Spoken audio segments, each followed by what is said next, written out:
আজকের দিনে পিৎজা মানে কি শুধু রেস্টুরেন্টের চটকদার মেনু আর পকেটের টান? না, আমরা বলছি একদম না। আমি আজ দেখাবো কিভাবে নামমাত্র উপাদানে তৈরি করা যায় এমন একটি পিৎজা যা স্বাদে দেবে চরম তৃপ্তি আর পকেট থাকবে একদম হাসি খুশি। আমরা এটাকে নাম দিয়েছি গরিবের পিৎজা। চলুন শুরু করা যাক এই মজাদার ফুড অ্যাডভেঞ্চার। আমাদের এই সুপার ইজি পিৎজা তৈরির যাত্রা শুরু হচ্ছে মাত্র 6টি সাধারণ ব্রেড দিয়ে। পিৎজার বেস বানানোর জন্য এই ব্রেডগুলি হবে আমাদের সেরা বন্ধু। দেখুন, ব্রেডগুলোকে প্রথমে আমরা ত্রিভুজ আকৃতি করে কেটে নিচ্ছি। পিৎজার বেসকে গোলাকার একটু দারুণ আকার দিতেই এই কাটা, এতে পিৎজাটি দেখতে একেবারে পারফেক্ট লাগে। ব্রেডের যে বাড়তি অংশগুলো থাকছে সেগুলো কিন্তু ফেলে দেওয়া যাবে না। এই অংশগুলো আপনারা হালকা ভেজে অথবা সামান্য লবণ মরিচ দিয়ে বেক করে দারুণ ক্রিস্পি স্ন্যাক্স বা ব্রেড ক্যাম্প তৈরি করতে পারেন। এবার পিৎজার টপিংসের পালা, যা পিৎজাটিকে দিবে তাজা আর ক্রাঞ্চি ফ্লেভার। প্রথমে আমরা একটি মাঝারি সাইজের পেঁয়াজ নিলাম। এটিকে 4 ফালি করে সাবধানে একটি একটি করে পাপড়ি বা রিংগুলো খুলে নিচ্ছি। পিৎজার উপরে যখন এগুলো ছড়িয়ে থাকবে তখন এটি দেখতেও সুন্দর লাগবে আর হালকা সেকা হয়ে একটি মিষ্টি স্বাদ যোগ করবে। এরপর নিলাম সামান্য কাঁচা টমেটো আর অর্ধেক পরিমাণ পাকা টমেটো।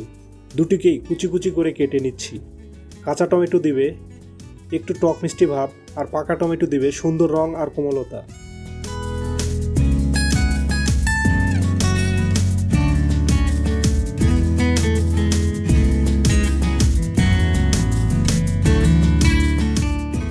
সবশেষে স্বাদের জন্য একটু বাঁধাকপি নিয়ে নিলাম।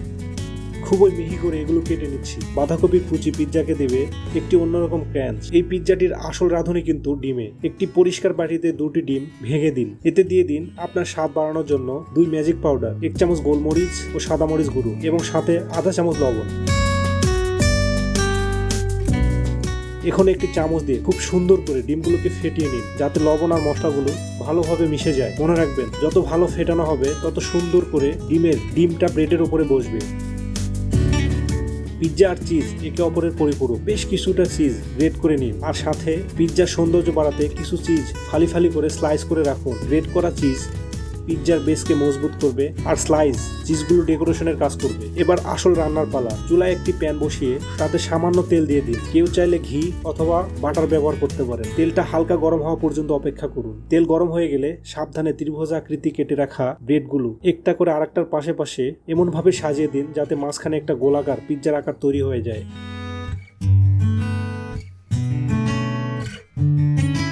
এক মিনিট পর আমরা যে ডিমটা ফেটিয়ে নিয়েছিলাম সেটা ব্রেডগুলোর উপর ঢেলে দিন। মনে রাখবেন, পিৎজার মূল বেস তৈরির জন্য ডিমটা কিন্তু খুবই দরকারি। চামচ দিয়ে আলতো করে ডিমগুলো ব্রেডের উপর ভালো করে বিছিয়ে দিন।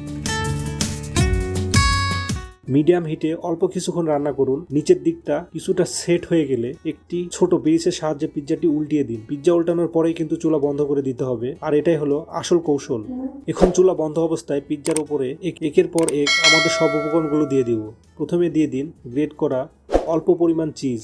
এটি পিৎজার বেসকে নরম করবে। এরপর দিয়ে দিন বেশ কিছুটা টমেটো সস পিৎজার স্বাদকে একটি দারুণ ভারসাম্য আনবে।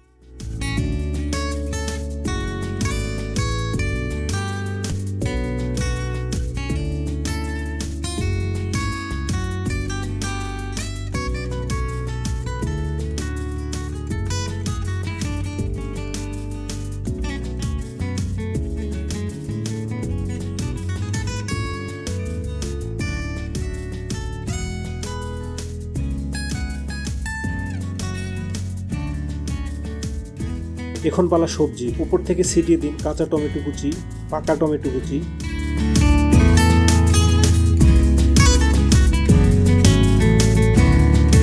কেটে রাখা বাঁধাকপি কুচি এবং সবশেষে স্লাইস করে রাখা চিজ ও আমাদের খুলে রাখা পেঁয়াজের রিংগুলো।